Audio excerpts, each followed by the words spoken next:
Hi అండి, టేస్టీగా సొరకాయ కర్రీ ఎలా చేయాలో చేసి చూపిస్తాను. రైస్లోకి చపాతీలోకి చాలా బాగుంటుంది.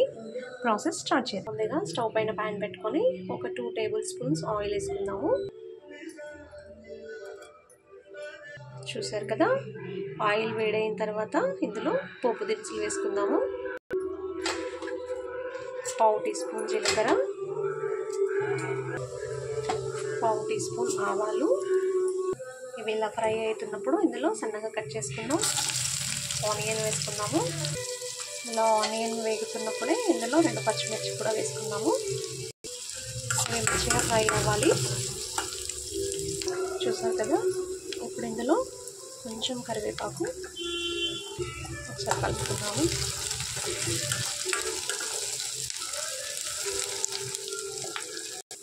ఇప్పుడు ఈ స్టేజ్లో సన్నగా లేతగా ఉన్న సొరకాయ పీల్ తీసుకొని చిన్న చిన్న ముక్కలుగా కట్ చేసుకొని వేసుకోవాలి. చూసారు కదా, మొత్తం వేసుకున్నాక మంచిగా మిక్స్ చేసుకోవాలి. ఒక 2 మినిట్స్ మూత పెట్టి మగ్గనివ్వాలి. ఒక 2 నిమిషాల తర్వాత మూత తీసి చూసుకున్నాము. ఇప్పుడు ఇందులో కొంచెం సాల్ట్ వేసుకున్నాము. సాల్ట్ వేసుకున్న తర్వాత పసుపు కూడా వేసేసుకున్నాము. ఇప్పుడు మొత్తం ఒకసారి కలిపేస్తాము. ఇప్పుడు ఇందులో 1/2 టీ స్పూన్ అల్లం వెల్లుల్లి పేస్ట్ కూడా యాడ్ చేసుకున్నాము. ఇది కూడా మంచిగా కలిపేసుకున్నాము. ఇలా కలుపుకున్న తర్వాత ఒక 2 నిమిషాలు మూత పెట్టేసుకున్నాము.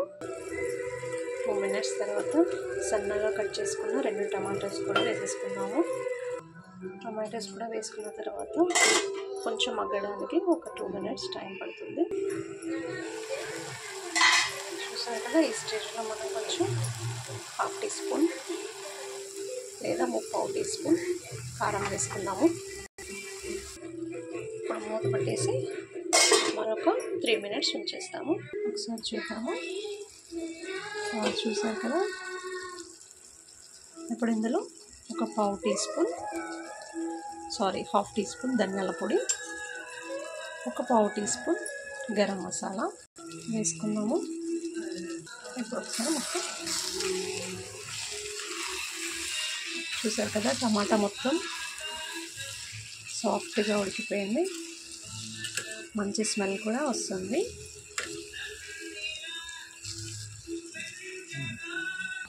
సొరకాయ కర్రీ తినని వాళ్ళు కూడా ఒకసారి ఇలా ట్రై చేయండి.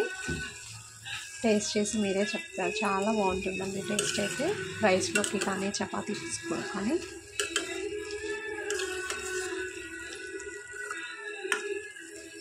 కాకపోతే సొరకాయ కొంచెం లేతగా ఉండాలి అండి. ఇప్పుడు 1 నిమిషం మూత పెట్టేసుకున్నాము. గరం మసాలా వేసాం కాబట్టి 1 నిమిషం తర్వాత చూద్దాము. చూసారు కదా, మంచిగా రెడీ అయిపోయింది. ఇప్పుడు మనం సన్నగా కట్ చేసుకున్న కొత్తిమీర వేసేసుకున్నాము.